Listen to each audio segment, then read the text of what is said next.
Kennedy has loved doing gymnastics since she was about 3 years old. And in, I guess, about late March, she started getting hurt doing pretty simple stunts that she'd always done in gymnastics. And she'd start crying at gymnastics, saying she didn't want to be there, which was really abnormal for her. And she also started getting these on and off again fevers, where she'd have a fever, it would be really low grade for a day or two. We'd take her to the doctor, they'd say, everything looks fine. And the third time it happened, they ran blood work and they looked at her hemoglobin number and pretty much said right away, something's really wrong. You need to pack up a bag. You're going to go to VCU for a few days. Within the first 24 hours of being at VCU, we were told her specific diagnosis was acute lymphoblastic leukemia, B cell. So, basically just like that, it goes from normal to chaos. And seeing her getting wheeled down to the ER, with her stuffed animals in her bed, and she's going down to get the port put in and spinal taps and stuff and all the stuff that you've never heard of really before, and you're getting all this information and it's just overwhelming and it's tough to, see that, nobody's had to go through that. Explaining to a 7-year-old, in the next couple weeks you're going to lose all your hair and you're not able to go over your friends' houses anymore, and we don't know when we're going home from the hospital. That was definitely a rough time for us. Yeah. She was really scared, she was crying, so a lot of it was just trying to sit in bed with her and hold her and try to make it be okay, but it wasn't really okay. Right. You want it to be you instead? And you hear the word cancer and you don't know, is she even going to survive this? Is this, and what's her life look like after this? Is she going to get to go back to a normal life? When we first met Kennedy, poor little thing, she was just scared of everything, and rightfully so. She's little, we're bringing her into the clinic, we're asking her to get stuck and poked and prodded, and she was just always anxious and scared and wouldn't make eye contact with you, wouldn't say 2 words to you. I think the first time I actually got 2 words out of her was when I asked her, they were gonna go for lunch afterwards, and I was like, what are you gonna get for lunch? Where are you gonna go? And she's like, oh, McDonald's. I'm gonna get a Happy Meal. And so that was the first time she said anything. So, sometimes just finding the kids' niche and where they are and things that make them comfortable can be the first step to building on that relationship. Kennedy was really scared.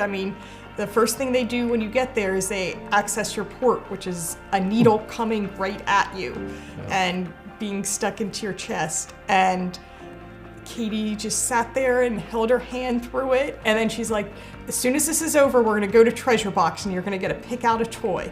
Then I was lucky enough to go in with Rich one day. And somehow we got on the LOL dolls, which I know nothing about, but Rich did. So we talked about it, and that got a little bit of her energy going. We were able to go give her one the next time she was in clinic, and it was like giving her the biggest Christmas present, because we had listened to what she said, and then we had actually brought her something. So that would just be a way to get her talking to us. But the best day, when I knew that Kennedy was finally very comfortable with us, one of the nurses came to get me and said, Kennedy has something to tell you. And I was like, oh, awesome. And I go in there and she goes, they put the wrong football team on my story on the ASK site. Well, that's the most and longest sentence she'd ever said to me. And so I was floored and I just burst out laughing. And so she made a video saying that it wasn't the Auburn Tigers that she likes, it's Clemson Tigers, so do not make that mistake with her. You guys put in Auburn Tigers instead of Clemson Tigers in our photos. Tell them to fix it. Every 28 days, she starts a completely different cycle of chemo with completely different drugs than she had before, so we didn't know from month to month what type of side effects she would have. One of the things that helped us a lot is ASK has a family support group, and we were able to talk to other parents with kids with ALL and ask, hey, delayed intensification, we know it's really bad, but what made it bad? And okay, your child had lots of nausea. What were some things that worked, either medicine-wise or comforting, that, just having other parents to talk to really helped.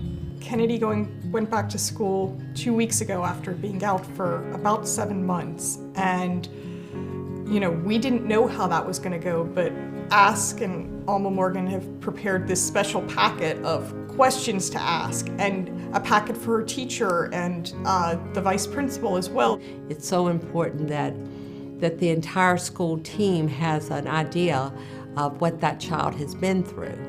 We get around the table and we talk about the diagnosis, the treatment, the side effects of treatment, and what that child needs in order to have a successful transition back to school. A lot of the children who've been through treatment tell me, I hate going back to school because they ask me the same question day in and day out. Why do you have a hat? Where's your hair? How come you have to put on sunscreen when you go outside? How come you don't have to do all the schoolwork that I have to do? So it's educating them. We felt like we didn't have to be so prepared because ASK was prepared for us. ASK also sponsors lots of activities for the kids where they get to see other kids that are going through the same thing. So they had a back to school night where all the kids got to go get book bags and then decorate t-shirts for the flying squirrels. And they were so excited showing their shirts off to the other kids and like who could do the coolest design. And then they got to walk out on the baseball field at the Flying Squirrels game, and they just felt so special, but also so much part of a community, and that's where we get our community from too. Yeah, I mean, both teams like that, on the first baseline, third baseline, clapping and all in the whole stadium, that's pretty,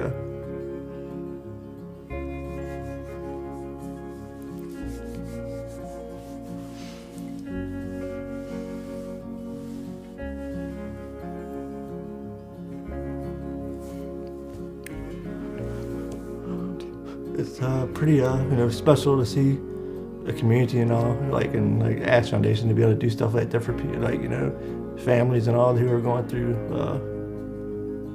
tough time. They provided basically our own personal Santa, and we'd be the only person in the room with him at that time, and we could, the kids could ask questions and give them their wish list, and we weren't sure that something like that could happen, but ASK made it happen. Yeah. ASK Foundation is there for you, and just know that you're not alone, and it's going to be okay. I mean, it's scary at first and all, but you'll get there.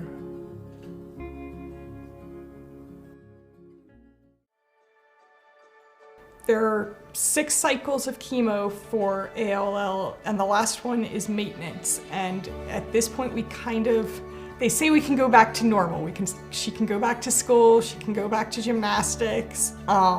She'll still be in treatment till July of 2023, but hopefully the hospital stays are over, and the unexpected blood transfusion should be over.